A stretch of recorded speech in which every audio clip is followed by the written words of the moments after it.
And now we're live in Resonant Essentials, the group. Patti, I am so glad to see you again. Thank you so much, Michelle. I'm thrilled to be here. I'm getting excited. We're getting closer and closer to when I'm coming out and going to be live. So thank you. I was going to tell you that I managed to get you close enough. You're going to be over the bridge from me, so to speak. Okay. I'm really excited.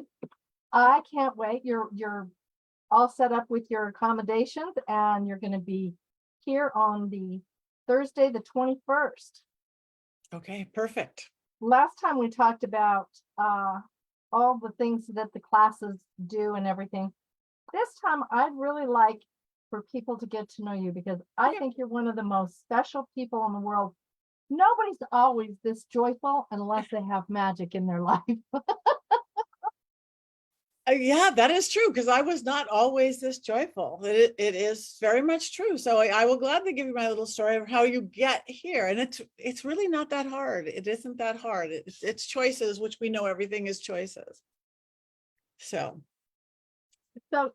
Where did you begin? Because I've kind of heard a little bit about your story when we were down in Bisbee. You started off as this really amazing kid. yes, I was just thought I was a regular kid. I just thought all kids could talk to spirits and other worlders. And I did. And I literally did my first, spirit gathering at 7 or 8 in my little suburban Los Angeles home. And I just knew the spirit. It wasn't scary or morbid. I just knew spirits had a lot to say. And they did. Also, on the magical side of things, I would find myself again in my suburban backyard picking herbs and picking mints and picking rosemary and maybe stuffing them in my mom's wallet, because knowing it would give her more money.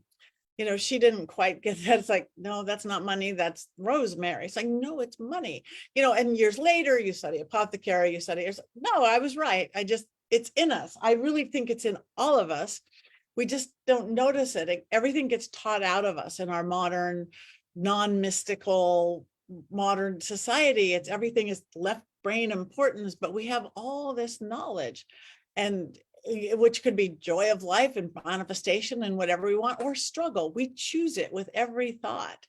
But I was a normal kid, and that was kind of magical. But at 15, sorry, phone's ringing. Somebody else will get it. And it's supposed to be on mute. It says muted right here. It says muted. I will tell you, I don't hear it. This happened to you last time, and I'm You don't hear it? Okay. You know what? It must be spirit calling. Spirit calling. All right. So anyway, when I was 15, I was this normal kid, actually kind of shy kid. My health stuff wasn't working right. I wasn't starting my menstrual cycle like all the other girls. I instead was getting hot flashes like all my friends' mothers' friends or their grandmothers. And it led me down this road of finding out my mom was given a drug when she was pregnant with me called diethylstilbestrol that they gave in the 50s and 60s and earliest of 70s to pregnant women. Though they knew it didn't work from 1955 before my mom ever took it, but it was the first big pharma. It was the first big, take this and have a healthy baby. Kind of like those commercials now that you see somebody running on the beach and it's like, I don't know what that medicine's for, but I want it. We were the first. But they knew it didn't work, but they didn't know it was a carcinogen and stuff. And when we hit puberty, so we did not hit puberty right. Some girls were dying, and it affected boys too. But at first they knew about the girls. But I didn't die. But instead I was 9 on the inside and 50 on the outside, and all these hormonal health issues. So does she have lupus? Does she have fibromyalgia? All autoimmune diseases that are rampant now, all connecting. To me, that's all balance, and we can get rid of all of that. But neither here nor there. But all of a sudden at 15, I was like, oh, she can't have children. She's going to die. By the time I was 30, and I was tried to be happy, Patti, and I was, at 2 bad marriages by age 25. Now I'm going to stay single for a while, but by the time I was 30, trying to live in a struggle life that we mostly live in, like struggle to be healthy and struggle to make money and struggle to be happy and struggle to find love and struggle. It's like, I was told by my really great doctor, she's like, this health issues you have at 30, if you make it to 50, which you probably won't, but if you make it to 50, you're going to be in a wheelchair because you have severe osteoporosis of a 70 or 80-year-old, you have 5 fractures, you have a tumor in your head because your ovaries don't work, and you blah, blah, blah, blah, blah, blah, blah. And something positive snapped, and I went, wow, I am tired of this. I don't want to be a victim anymore. Literally, I don't want this prognosis. I don't want this diagnosis. I'm not going to be sick anymore. I'm not going to have any of this. And I took these change of positive thinking and all these, everything that you hear about from now, you hear it on TikTok. I just did them all and they all worked. So I became this manifester, this magic, how to create it. I work with nature. My whole thing, I'm very elemental. It doesn't matter what your religion or your belief system, work with nature. We are on this earth plane right now. We can get strength from a tree. We can feel the flow and relaxation of water. We could get the expansion of air. So I just took that into my way of creating things. So by the time I was 50, instead of being dead or in a wheelchair as promised by American Medical, I hadn't been sick in 20 years. And I just went, no, I want to show the world, even myself, that we could do anything we want. So being a Hollywood, I live in the middle of Hollywood. I live under the Hollywood sign. I'm an entertainment industry person. I went, how do I show the world? I do it on television. So I decided I would try out for the world's toughest obstacle course, the TV show Wipeout. And if you remember, it's been on the big balls, those big scary red balls. I have pictures of my smacked everybody around. Yeah. Oh yeah, they slept. So I'm like, I'm gonna, so sorry. Okay, you don't hear it. Calling. Yeah. So I decided, like, okay, I don't get sick. I want to show that instead of being dead or in a wheelchair, I could do this. So I went through all these auditions and this and these tryouts, and literally I beat 100,000 healthier people than and next thing I know, I've got on the show. And like, so then I'm there and I'm like, oh my God, this is the scariest, what am I going to do? I'm going to fall 50 feet into a flaming, and it was like, took all this gumption to not do it, to not run away and get in my car and screaming. But I changed my idea about fear right then and then too. Fear, as we know, can freeze us in our tracks, make us not live the life we want to live, not do what we want to do.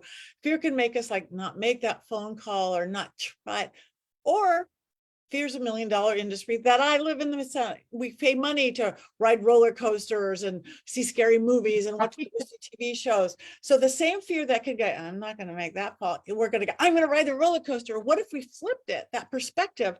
And so it's like, I'm going to tell my boss that I really need a raise. I'm going to tell my mom how it, but whatever that is, you flip your perspective, everything changes. So I got that day, on the day that I had to do the big balls, going, okay, this is fear. It can freeze me out and I can get in my car and look at a big failure. I can go, this is the most powerful thing I ever did. It was the most painful, powerful, scary, icy cold, empowering thing I had ever done. And I did it and I got through it and I didn't get hurt and I didn't get injured. And I was like, wow, we as humans are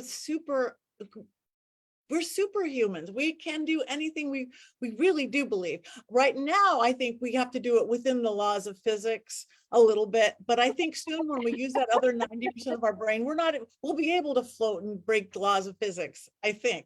But anyway, so I did this. I beat 100,000 healthier people. It really would have been probably 200,000 people that they would.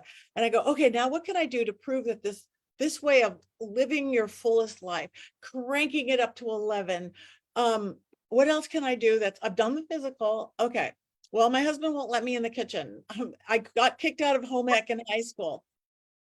I'm going to cook for Gordon Ramsay because I live in Hollywood. So I'm going to get on MasterChef again. Audition when you're sitting at the convention center with 5,000 other people and you keep getting further. And then they're at every convention center in the world. Soon I'd beat another 100,000 people. And I don't know what saute means, using just positive manifestation, magic, elemental, all positive. When you're out there and they're going, I wasn't saying, I hope their souffle falls or I hope they burn their chicken. I'm like, no, you do good and you do good. And everything you put out comes back.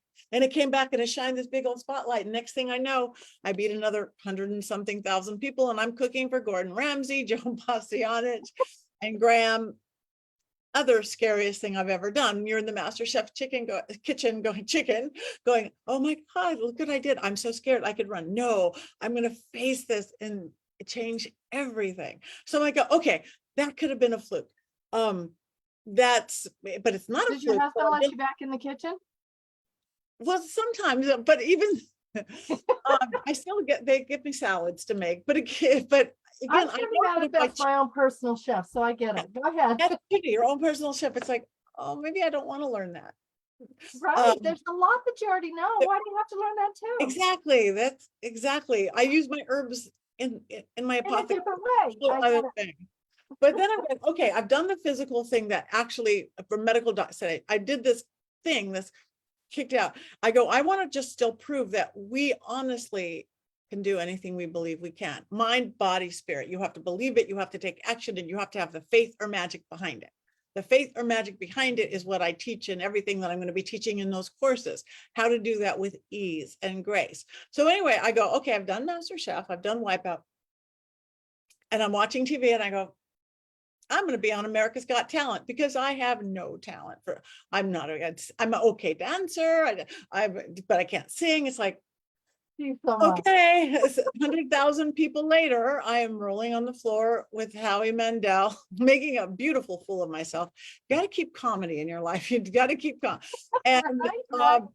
again, I'm on the Dolby Theater, where they do the Academy Awards, and I'm like, if I could do these three things 100% against the odds, things I should not have done. It's like if I was a cook getting on Master Chef, one thing, but I'm not. If I was, a brilliant virtuoso of something good, I'm not. If I was this physical athlete, I wasn't. And if I could do this, we could do anything. And I've lived my life that ever since. I haven't been sick in 30 something years now. I don't get colds. I don't get COVID. I don't, and yes, these are good. Are you cocky? No, I'm confident. There is a fine line between cocky and confident. And it just works. So whether we're in the dragon class or whether practical magic class, I'm going to show people what easy ways to do that. And now it's like, and now I get to do it with other people. And I see all the time people who've got chronic illness, chronic pain, serious illness, from cancers to all the autoimmune disease. And as soon as I hear anybody, and I know everybody has it out there, it's the imbalance. Oh, let's get rid of it like that. And I have a question for you because I was talking with one of my circle this morning or yesterday afternoon, and he was saying he felt like he needed to make an oak bonsai. And I said, I think that's marvelous. And I got this weird hit, and I said, are you signed up for the dragon class? And he goes, well, not really, not yet. And I said, well, I'm going to just ask this. I said, because maybe I'm wrong, but I got this hit that if he made the bonsai oak, that he could put the dragon in charge of helping him heal, because I feel oaks are about family, history, and about rooting in. And every time I've talked to an oak, I've gotten this great history of everything that they've seen, and because they stay around for hundreds of years. yes. So they have this beautiful ability to connect us to our lineage, our ancestors. I'm wondering, could the dragon help heal the Dragons can do most anything. And yes, of course. thought. And again, they're an elemental. They're a nature element. If you look at the energy of a dragon, which we talk about, they live at the crossroads. They can fly between heaven and earth. They could help us with our health. They could help us with our garden. They could help us find our love. They just do. They're worker bees.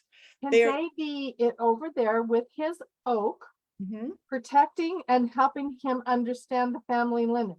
Yes, 100%. And That's they'll open doors to how to find that habit of it. They'll give it to him. They'll give it to him in downloads. Yeah, dragons have been around forever. We know that every culture, Right. the Chinese dragon, the Asian medieval dragons, we've always make them mystical, but the energy of that they are shift and change and magic and possibility. Well, I played with dragons when I was a child. So, my mother thought I was nuts. Mhm. She thought I was trying to copy my sister, who had a uh, friend that she used to play with that nobody could see. And so they didn't realize that we were living magical lives. Yeah. And, one of the things that I have to say, and I'm going to ask you because I want this kind of your thought to be, because you grew up with this, but you remained, you did it all by intuition. I Mhm. have seen people go off half-cocked with intuition. They think that it's all that they know and they know everything, and they don't realize that the opportunity to expand comes from working with others who bring you different truths and different perspectives. Do you feel that way? 100%. I've studied since I was 13. I've anything and everything I can, spirituality, religion, physics, metaphysics, science, occult science, because we have intuition, and yes, we need to develop our intuition because that did get taught out of us. But that intuition, we need to learn the language, what to do with that intuition, whether it's like, I'm a natural born medium.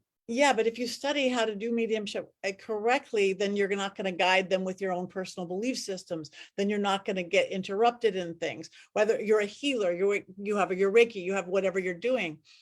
We need to do both, just like we need our left logical brain to tell us when to stop at red lights and pay our bills. We need the right intuitive to our magic, our art. We need them both. If you just have your intuition, I know I should do, but you don't know how to do it. Well, I started with magic through Rune Soup, Gordon White. Mm. And then I went on to Ivy with Circle Price. And now I'm on to you. So I'm because on and I on. I've believe had in that energy and the in-between energies, because the you have liminal. dead space and you have the magic space. And accessing that is a really powerful, life-changing opportunity for higher consciousness. Yeah. And we have to dance. We have to dance. We have to dance literally between that logic and intuition, knowledge and knowing. We have a knowing, but let's put some knowledge with it, and then we fly. I So agree. I learn every single day. If there's ever a day that I think I know everything, lock me in a room. I just posted a meme from Swanda, who is my altar. Says, ignorance is when you just don't know. Stupid is when you know and did it anyway. Idiot is when you think you know everything and refuse to learn anything else. Perfect. That is perfect. Because yeah, That's that's my motto. It's like, I do not want to be an idiot. I've been an idiot many times in my life. oh, we all have, yeah. And but I'm tired of being an idiot. I want to be a student the rest of my life. And I've always studied. I started studying when I was 14. So yeah, Me too. I knew we were kindred souls in that thought, Yeah, but I wanted yeah. everyone else to see just how somebody of your level, of your love, your commitment to this work, your fame, if you will, because you're on Ghost Adventures. And now I'm also on Ghost Finders. I have a Oh, new show. My first episodes dropped September 15th on Paraflix and a bunch of Amazon. okay, cool. So what is it again? Ghost Finders. Ghost Finders. It's Okay, it's cool. it's its 12th season. It's not as famous as Ghost Adventures because it's on, Amazon and Paraflix and things like that. But it's a beautiful team to work with, and we bring in magic and spirituality, not just ghost hunting, which Ghost Adventures is letting me do as well. More, it's like, oh, we can clear this house. Oh, what a concept! Yes, and they're gonna let me do it. Yay! Yay. See, and working with you is such a pleasure, because people get to know that not only do you do this portion of it, but you can actually take it further and make it better. And isn't that what we're supposed to do in life? We're not supposed to just find the ghosts. We're not just supposed to find the things that go bump in the night, but we're supposed to bring it healing, let Yeah, it go, let it be free, clear it. Because the more light that shines out there, and you're evidence of that. yeah, yeah. You've had a couple of really interesting experiences on the shows with those things. Yeah, all sorts of things. And again, I honestly think the increase in the paranormal shows and ghosty shows is because people want to know there's something more. They do. Absolutely. Traditionally, we know that times are scary. We've had and traditionally people would go back to their place of faith, go to church, go to temple, go to mom, whatever. It's like, that's not keeping up for everybody so much. And so then there's the increase new age and the increase in witchcraft and paganism, crystals and alternative beautiful. But there's a whole group of people out there that's like, I'm scared and I'm not ready to go back to church and I don't like this woo-woo stuff, but I need to know there's more than I see on TV every night on the news. And they want to, let's go watch a ghost show. Let's go on a paranormal investigation. So then they go on and then they see it's real. It's, oh, spirit's real. There's good, there's not good. There's a whole other thing that we can't see. And then they'll often backdoor into spirituality at these ghosty conventions I go to, where it used to be, here's all your tech equipment. Now there's the crystal vendors and the spiritualists. And it's amazing to see that it's backdooring everybody in. But yeah, but what I like is that it turns a little light bulb in somebody's head. And I might get to somebody on Ghost Adventures or something that maybe is not going to come see me at your center or come to my school or see whatever, but they want to know, wow, oh wait, there's hope. I have hope. Hope can lead me down this new door where there's something new. And it's about being sure. I think a lot of times I watch people and they're scared. They're scared because if patriarchal religion has taught us nothing. It's taught us that spirituality, these gifts of spirit, the magic, the intuition, the healing, the crystals. Then crystals aren't sentient beings. They're voodoo dolls waiting to cast spells on you. And it's like, no, they're sentient beings. I mean, I walked into a crystal store and they're like, oh, we have all this negative energy. And I said, yeah, you have all these crystals here.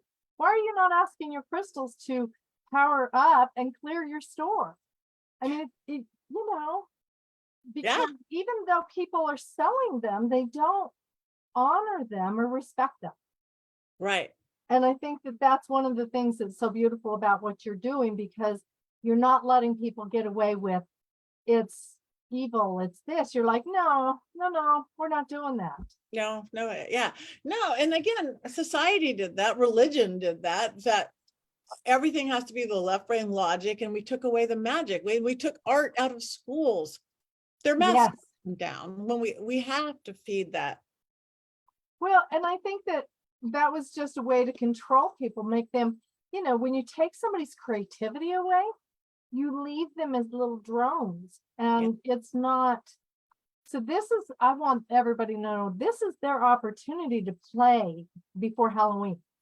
Because Halloween, we go back for our spiritual review. We're going to be really able to make some life changes. Wouldn't it be awesome if you had some magical tools to bring 2025 in with such a beautiful being? Get through the holidays loving your family instead of going, get away. I know. No, it's like, yes. And I love that you said 2025. You skipped a whole year. Oh, well, there you go. I love that. Bring them all in. Well, I will admit to the fact that for me, I haven't been I time slip. That's one of I have to go see what's going on over here. So I time slip. I do too. I don't think there's time and space on the other side of the veil. So right. It's hard for our little human brains to comprehend that sometimes. But. And I just slipped while I was clearing the center this afternoon. I was there by myself doing all the clearing and setting up for this weekend. And I slipped into 2025, and I'm thinking I'm in 2024 now. So thank you for bringing me back. That's okay. No, go anywhere you I want. can do this. That's so excited. I can't wait for 2024, but 2025 is going to be even better. It's just getting better, and better and better. Every moment of every day, life gets better and better. Yep. So we look forward to it. Let anybody, if you have any questions for Patti after watching this video, please put them in the comments. I just checked. Brother Francis says, hello, ladies. He's going to be there with us. So I want you guys to leave your questions for Patti, share and like this video. Please encourage your friends and family. This is for our nonprofit. We're here to support spiritually based businesses. We're here to bring people like Patti to come teach us from all over the world. And the only way we can do it is by these fundraisers that we're doing. And you guys, I don't know, appreciate how lucky you are to have a center like this, to have someone like Michelle and all the healers and workers there, because not everybody has that. So take advantage of it. We're so blessed to have you, Patti. You're our first fundraiser. You are our first honored guest. I just love it. I can't wait. Me too. I will get with you and I got to figure out what time you're flying in. So there you go. Yeah, So I haven't looked into that stuff yet. So I know. I'll take our own. No, we won't. We'll take a plane. I just told somebody the other night, I said, we were talking about sustainability. I said, I wish I knew how to power up my broom. I know. Still working on it. Absolutely. It got me down the hall, but I looked like a little 3-year-old kind of riding it along. But every once in a while, we need to be that little 3-year-old. That's true too. Thank Thanks, Patti. you so much. I'll see you soon. You Thank you. will. See you soon. Bye now.